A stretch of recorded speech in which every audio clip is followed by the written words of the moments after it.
많은 분들이 그런 이야기를 합니다.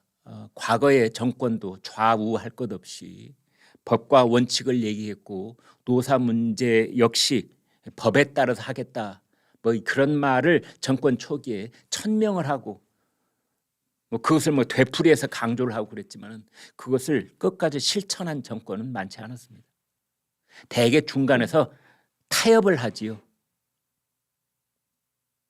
그런데 윤석열 대통령은 지금 법과 원칙을 반드시 관철시키겠다는 그러한 단호한 모습을 보이고 있습니다. 원래 이 노동조합의 투쟁은 일본이 아주 유명했었습니다.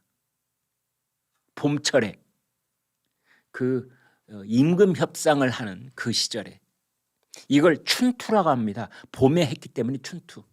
1960년대 70년대 일본의 춘투가 얼마나 대단했는지 여러분 기억을 좀 떠올리시기 바랍니다.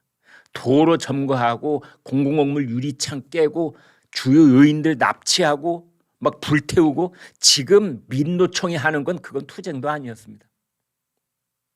그러했던 일본의 춘투가 어떻게 평화적인 노사협상으로 점점점 바꿔지신 줄 아십니까?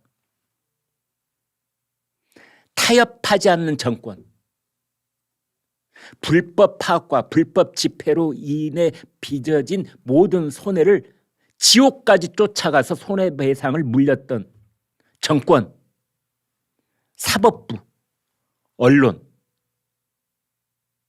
그 일을 계속하자. 이 강경 노조원들의 가족들이 가서 아빠 손을 붙잡고 말리는 겁니다. 그 민사소송으로 해서 손해배상을 물리면 일단 봉급이 차압을 당합니다. 그리고 은행에서 꾼 돈 있으면 그거 제대로 갚아야 되고 대출 안 되고 봉급 차압되고 민사소송은 형사소송보다 몇 배 더 가혹하게 적용될 때가 있습니다. 형사소송은 아닌 말로 몸으로 가서 떼우고 나오면 되지요. 그동안의 노동조합 적립금으로 그 가족들을 먹여 살리면 되는 그런 측면이 있습니다만 민사소송은 그날 바로 무릎이 꺾이기 시작하는 겁니다.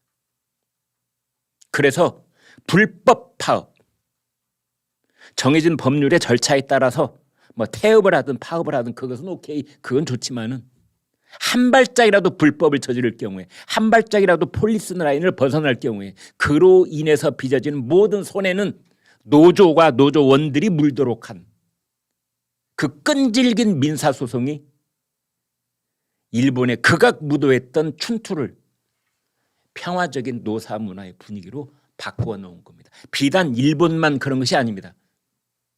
유럽의 노조 대단한 노조들 많았습니다. 영국에도 그렇고 프랑스에도 그렇고 독일에도 그렇고 그런 나라가 한둘이 아닌데 그 나라들이 오늘날 평화적인 노사협상 관계로 그렇게 정착이 돼가고 있는 과정이 있는 것은 다른 거 없습니다. 형법에 따라서 형사소송법에 따라서 징역 살릴 거 살리고 이러는 것도 한 측면에 있지만은 그보다 더 그 핵심은 민사소송입니다. 손해배상 청구. 정부가 강력한 의지를 가지고 끝까지 쫓아가서 절대 타협하지 말고 탕감해주지 말고 끝까지 쫓아가서 손해배상을 물리고 그것을 그 손해배상에 관한 그 소송을 사법부가 오로지 법률에 따라서 사법부가 선고를 내려주고 그러한 과정을 언론이 투명하게 국민들께 알리고 이 삼박자가 맞아떨어지면 노조가 바뀌게 되는 겁니다.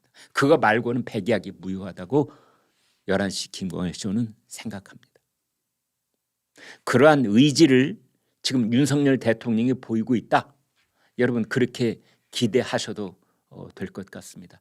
내일 이제 아침에 임시국무회의 혹은 그냥 대통령이 계시면 국무회의죠. 국무회의를 열어서 내일 화요일 날 이제 업무 개시 명령 이 여부를 내일 결정짓겠다고 합니다. 화물연대 파업. 나라 경제가 비상 상황에 이르렀으니 자, 그 모든 걸 떠나서 일단 업무에 복귀하라. 시멘트 날라야 되고 기름 날라야 되고. 시멘트를 안 날라서 지금 서울 둔촌동 같은 경우에는 이 시멘트 이 타설 작업을 해야 되는데 그게 중단돼 있습니다, 여러분. 이게 무슨 일입니까? 그 트럭 운전사가 하는 일하고 둔촌동에 들어갈 주민들의 이익하고 도대체 무슨 관계가 있는 겁니까? 지금 정유소, 여러분 자동차 몰고 정유소에 가서 기름 못 넣을 수도 있습니다. 며칠만 화물 파업 연대가 계속되면은, 화물 연대 파업이 계속되면은. 이런 일은 심각한 상황 속에 있는 겁니다. 그래서 대통령이 이것은 그냥 넘어갈 수 없는 일이다 라고 생각을 해서 내일 업무 개시 명령을 내리는 순간 그것에 응하지 않으면 그렇습니다. 면허 취소. 면허 취소. 그러면 이제 화물 연대 그 존립기관이 발밑에서부터 모래성처럼 무너지기 시작할 겁니다. 아니 면허가 취소되는데 형사 처벌도 받을 가능성이 있습니다. 면허가 취소되는데 그 가족들이 가만히 있겠습니까? 뭐 먹고 살려고 앞으로?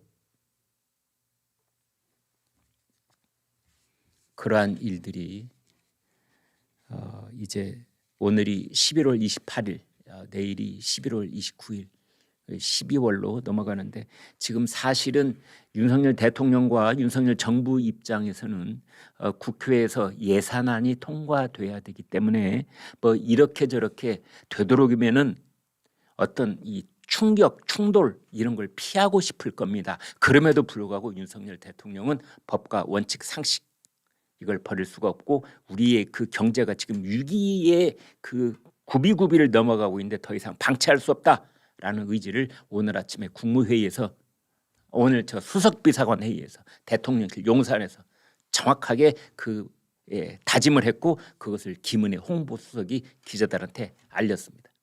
제가 늘 드리는 말씀이 이렇습니다. 조선일보 신문, 종이신문 한 분씩 구독을 하시면 제가 장담할 수 있습니다. 장담하실 수 있습니다. 부자 되십니다. 행복해지십니다. 그리고 무엇보다도 팩트 중심의 인포메이션을 가질 수 있게 되십니다. 저희 조선일보 제가 지금 논설위원인데요. 저보다 지금 선배님들도 많이 계십니다. 근데 제가 이제 위로 치면은 한 1%, 2% 안에 드는데요. 횟수로 치니까 37년, 38년 이 조선일보의 기자로 논설위원으로 일하고 있습니다. 근데 다른 건 다 몰라라. 저희가 어떻게 신문을 만드는가는 여러분께 제 얼굴과 이름을 걸고 분명하게 말씀드릴 수가 있습니다. 300명쯤 되는 기자들이 어떻게 보면 제 입으로 이렇게 말씀드려서 민망합니다만 우리 사회에서 꽤 엘리트 쪽에 속한다는 그 젊은 시절부터 정말 24시간 혼신을 다해서 취재하고 문장을 가다듬고 균형을 잡으려고 애를 쓰고 불편부당하려고 하고 그렇게 해서 만들어서 새벽 5시에 여러분 집 앞에 갖다 배달하는 신문이 조선일보입니다. 조선일보가 머릿속에 가지고 있는 건 단 하나밖에 없습니다. 팩트가 신성한 것이다. 팩트가 신성한 것이다.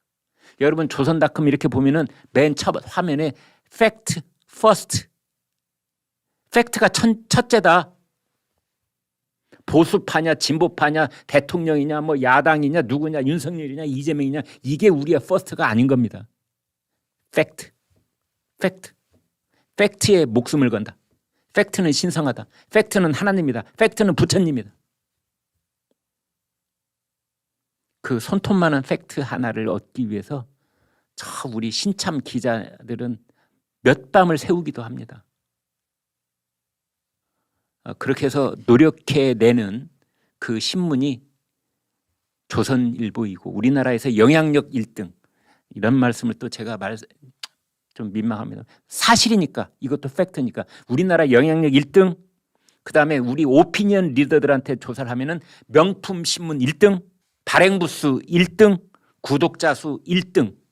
밤새 취재를 하고 문장을 본인이 보고 데스크가 보고 국장이 보고 차장이 보고 부장이 보고 이런 과정 속에서 신문을 만들어서 30면의 신문을 집 앞에 딱 배달해 주는데 이게 1,000원입니다. 1,000원. 1,000원. 이 세상에서 가장 가성비 높은 물건이 있다면 새벽 5시에 여러분 집 앞에 놓이는 1,000원짜리 조선일보일 겁니다. 지금 제가 번호 보여드리고 있는데요.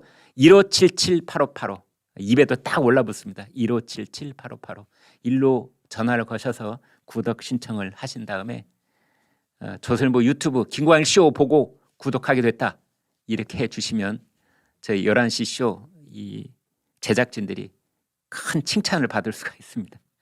네, 여러분 부탁드리겠습니다.